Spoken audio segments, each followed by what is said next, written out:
Halo guys, jumpa lagi di Kertapati Channel. Oke, di kesempatan hari ini tanggal 27 Juli 2023 hari Kamis, kita akan bahas lagi ya guys untuk koran update ekonomi dari koran nasional dari bisnis Indonesia maupun konten ya guys. Hari ini sajikan dua aja guys ya, biar nggak terlalu lama. Oke, kita lihat dari headline bisnis Indonesia pada hari ini. Headline-nya tentang uji tangguh ekonomi. Ini ketangguhan ekonomi nasional dalam mengelak dari impact ketidakpastian global mendapat pengakuan dari sederet lembaga pemeringkat utang internasional. Pada bulan ini, dua lembaga yang mengerek outlook utang Indonesia, pertama S&P Standard & Poor's yang mempertahankan rating kredit Indonesia pada level triple B dengan outlook stabil ya guys. Kedua, rating dari RNI Rating and Investment menaikkan outlook Indonesia menjadi positif dengan peringkat kredit tetap pada posisi triple B plus masuk kategori investment grade ya guys. Di mana hal ini dipicu oleh inflasi yang terkendali, rendahnya defisit anggaran, hingga penurunan rasio utang menjadi dasar bagi kedua lembaga itu mengangkat rating Indonesia. Alhasil kondisi ini memberi angin segar bagi pasar keuangan domestik ya guys, di pasar surat berharga negara di tengah pengetatan moneter dari The Fed ya guys.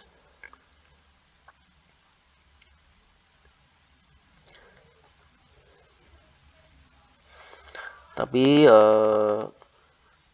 patut kita perlu takut masih tetap perlu waspada bahwa outlook ekonomi masih ke depan masih penuh tantangan seperti nilai tukar rupiah yang masih berada dalam tepi depresiasi karena menanti ke arah keputusan The Fed, di mana udah diputusin ya guys ya untuk Fed rate di bulan ini itu dipertahankan di naik 25 basis point di level 5,25 sampai 5,5% ya guys ya.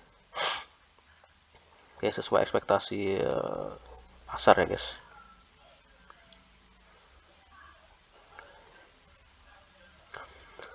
Terus dari postur fiskal, outlook rasio utang terhadap PDB 2023 juga masih tinggi. Sementara gerak rasio pajak terbatas. Belum lagi belanja bunga utang terhadap belanja pemerintah pusat yang mencapai titik tertinggi.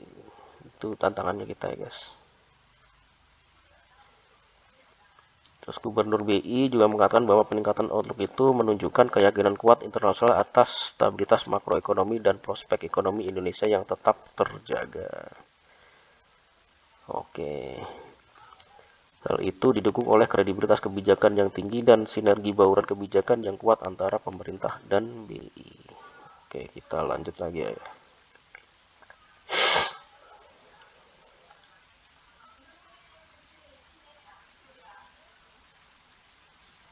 Ini ada beberapa data ya guys. Untuk posisi investasi internasional neto ini pada akhir tahun 2022 ini minus 252 miliar dolar ya guys. Ini ternyata masih membaik ya guys ya. Ini dari sebelumnya minus di tahun 2019 minus 338, di akhir 2022 itu minus 252. Jadi terus berkurang ya guys minusnya.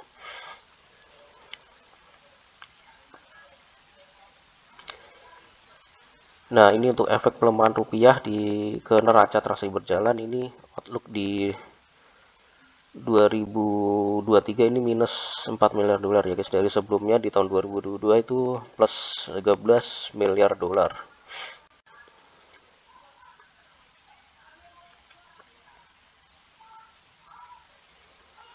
Nah, ini ada data juga realisasi outlook fiskal seperti rasio pajak ini di level 9,61, ini agak turun ya guys. Outlook 2023 nih. Dari sebelumnya 10,3 di 2022. Terus untuk rasio bunga utang terhadap belanja pusat ini naik nih menjadi 19,03 dari sebelumnya 16,94. Terus rasio utang pemerintah Ini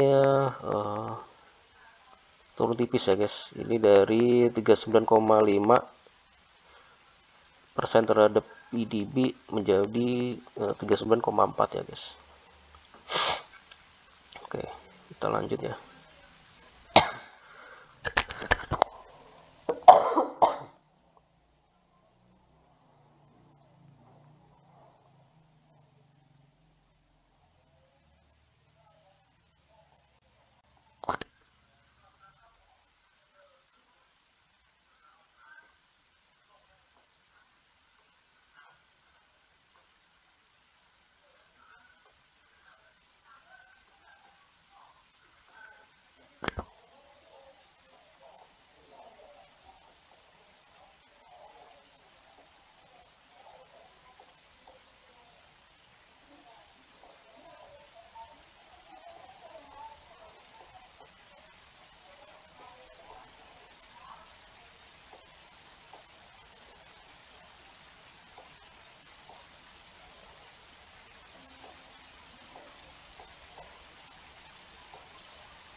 Nah, ini ada berita tentang emiten yang menunda IPO guys. Ada Pertamina Hulu Energi dan akseleran usaha Indonesia guys. Fintech ya guys, perusahaan fintech ya guys.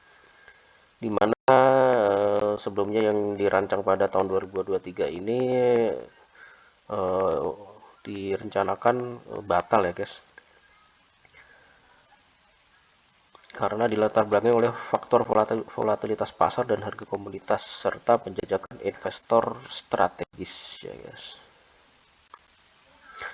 Nah, rencana Pertamina Blue Energy ini untuk IPO dipastikan batal, tidak terrealisasi di tahun ini oleh Wamen satu Menteri Kementerian BUMN ya guys. Direncanakan Pak kita ditunda listingnya. Nah, ini dia pemerintah masih mempertimbangkan dinamika pasar dan harga minyak ya guys ya. Sebab risiko di bursa efek harus menunggu waktu yang tepat. Sedangkan untuk sektor fintech ini ada akseleran ini juga menunda rencana IPO, di mana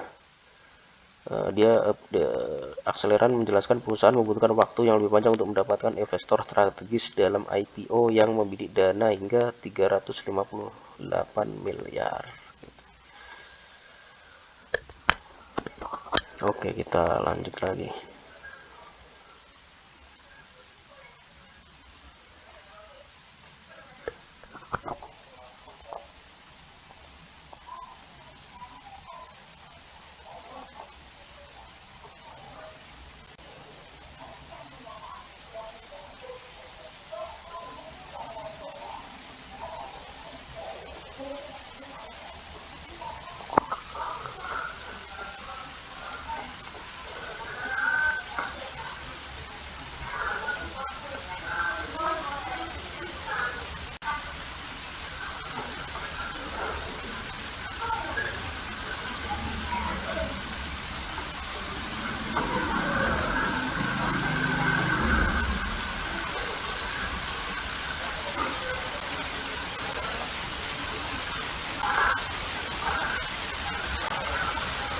Nah, ini tentang data tentang rasio pajak di negara-negara Asia Pasifik ya guys. Paling tinggi ini Selandia Baru, rasio pajaknya 33,8% ya guys ya, terhadap PDB ya guys ya. Kedua Jepang ini 33,2, terus ada Korsel ini 29,9. Dan Indonesia ini masih di bawah Malaysia dan Papua Nugini ya guys, maupun Singapura, di mana Indonesia di level 10,9 ini tahun 2021 ya guys datanya. Jadi masih jauh ya guys ya untuk rasio pajak dibandingkan negara lain.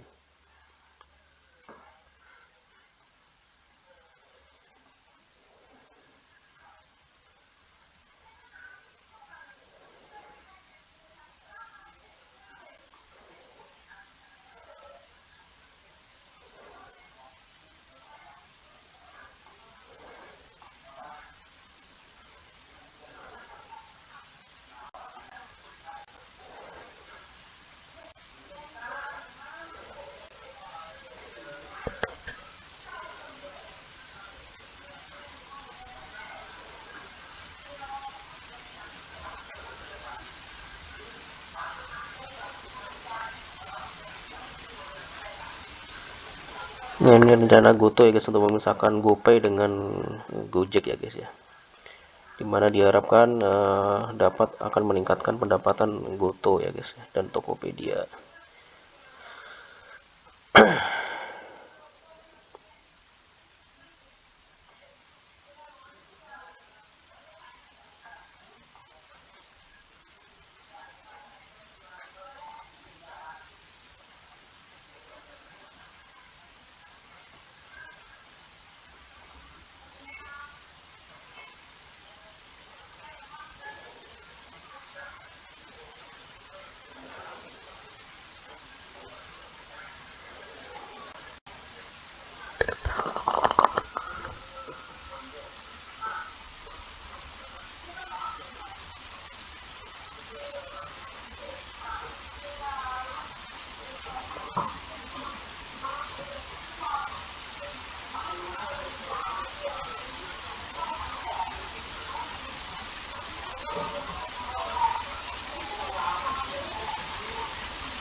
Oke, kayaknya itu dari bisnis Indonesia guys. Kita lanjut ke konten ya guys. Oke, ini konten edisi Kamis 27 Juli 2023. Ini dengan headline BTN Syariah dukung pembiayaan rumah bagi warga Muhammadiyah. Oke, kita skip aja.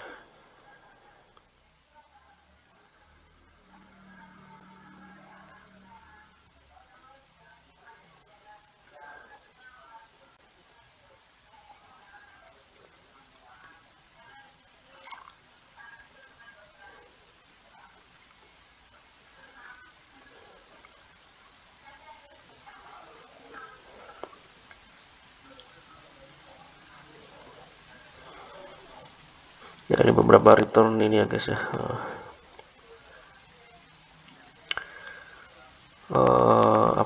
Saham bank pemerintah ya guys. Ini top perform ini BSI, BRIS ini naik 29% year to date, terus ada BRI naik 14,8 year to date, terus ada Mandiri 12,3 year to date. Sedangkan BTNI, BTN, BJTM, Bank Jabar masih minus ya guys. Sedangkan untuk bank-bank top gainer secara year to date ini NISP ini naik 65% ya guys. Terus ada Bank Niaga nih, Bank Sim Niaga nih 34%, Amar Bank 30%, terus BRI 29% ya guys.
ini dari berita internasional ya guys. Ini TikTok bikin e-commerce. Nah, ini ada berita yang suka TikTok ini. TikTok pantang mundur kendati aplikasinya dilarang di beberapa negara. Di Amerika, seperti di Amerika, perusahaan asal Cina ini itu membuka divisi e-commerce di negeri Paman Sam.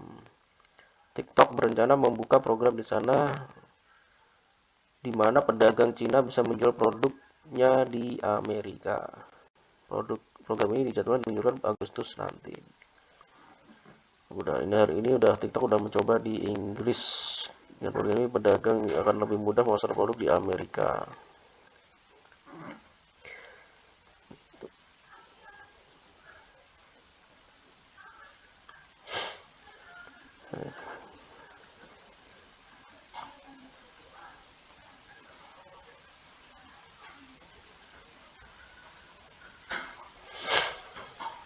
Sini populasi Jepang ini mulai merosot ya guys ya. Penurunan populasi Jepang makin parah. Populasi negeri matahari terbit ini memang terus menunjukkan penurunan dalam 14 tahun terakhir tapi dalam survei kependudukan yang terbaru untuk pertama kali dalam sejarah populasi Jepang di semua prefektur turun, semua daerah turun guys.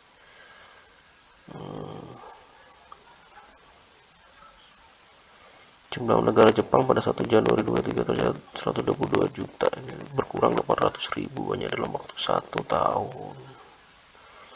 Jepang menggunakan 3,5 triliun yen untuk mendorongkan angka kelahiran.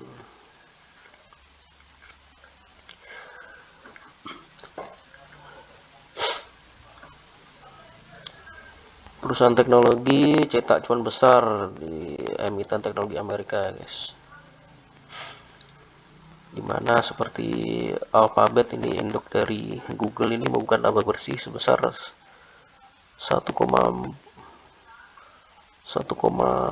laba bersih per saham 1,4 guys. Lebih besar dari proyeksi analis sebesar 1,34. Pendapatan Alphabet di kedua kuartal tahun ini mencapai 74,6 miliar dolar guys, lebih tinggi dari proyeksi analis sebesar 72,82. Microsoft juga mencatat kenaikan laba bersih hingga 20% di periode April sampai Juni. Di kuartal keempat tahun fiskal ini, Microsoft mencetak laba bersih per saham sebesar 2,69, lebih tinggi dari proyeksi analis 2,55 per saham. Pendapatan Microsoft juga mencapai 56,2 miliar di kuartal tersebut, naik 8% dibanding tahun sebelumnya. Lebih tinggi dari proyeksi analis sebesar 55,49. Dimana Microsoft ini tetap fokus untuk mengembangkan platform IA ya guys ya. Meta juga sama mencetak kinerja positif menurut proyeksi analis. Meta berpotensi minta pendapatan 31 miliar dolar di periode April sampai Juni ya, dengan laba bersih per saham 2,92, dimana kan dijadwalkan merilis pada Rabu ya guys, Rabu ini ya guys ya.